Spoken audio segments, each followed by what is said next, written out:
recipients of that violence, and we are first asked to condemn violence, I find that there's a sense of hypocrisy in those questions when our suffering is not being recognized, and the first thing we're asked is to condemn. What do you think Israel was going to do when Hamas cuts a hole in the fence and comes over the top and kills 1,300 people? What did you think they should have done? I think they have every right to go in combat with Hamas, but I don't think they have the right for 92% of the death count to be civilians. If they burn an infant in a crib, do you see that as a moral equivalent to a collateral death from a bomb being dropped as an act of war? They have explicitly targeted civilian areas that have been marked as civilian areas. Israel has the registry for every person in Gaza. And if that's where the enemy is hiding, do they have a right to attack them? No, they do not have the right to kill. There are some things that are just fundamental human decency.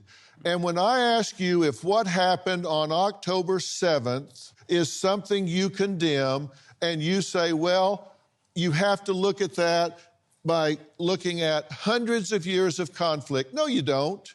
No, you don't. That's either right or it's wrong, and it was wrong, and I don't need 100 years of conflict to know it was wrong. The fact of the matter is that Hamas, yes, did take innocent life. Why did Hamas take away innocent life? Why was Hamas platformed? Why was Hamas funded? Why is Hamas empowered to take away innocent life? Let me tell you something. When somebody comes over a fence and goes into someone's house and burns their infant in its crib, I don't give a damn why they did it. It's wrong.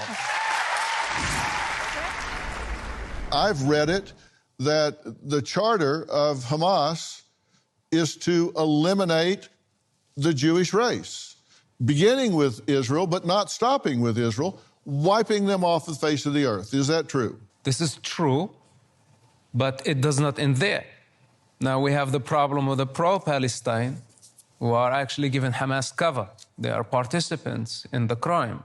In fact, since October 7, I personally don't differentiate between Hamas and what's so-called Palestinians. Because actually there is no Palestinians. There are tribes. There is the tribe of Hamas, and there is the tribe of the Islamic Jihad, and there is the tribe of Khalil, and there is the tribe of Nablus, and each one has different interests, and all of them are conflicted. If they did not have Israel as the common enemy, they would kill each other.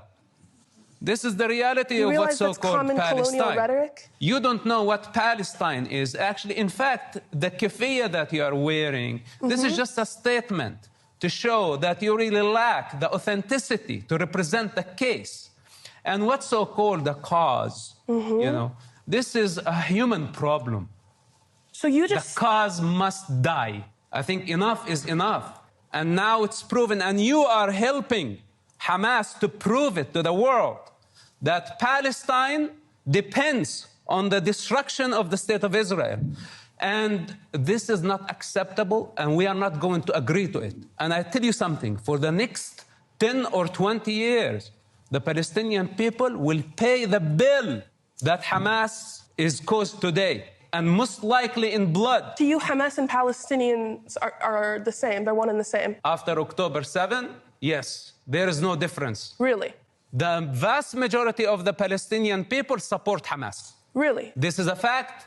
This is proven by statistics, and your silence now. You cannot even condemn Hamas and say that what they did on October 7 was an act of a savage group. You don't have that power. Said I condemn. On what authority do you speak? You only speak on the authority of Hamas propaganda. No, why do you say that I'm speaking on the authority of Hamas propaganda? Because if you were a decent human being, you can say that the thousands were killed on October 7. That was a crime against humanity. It was a genocide.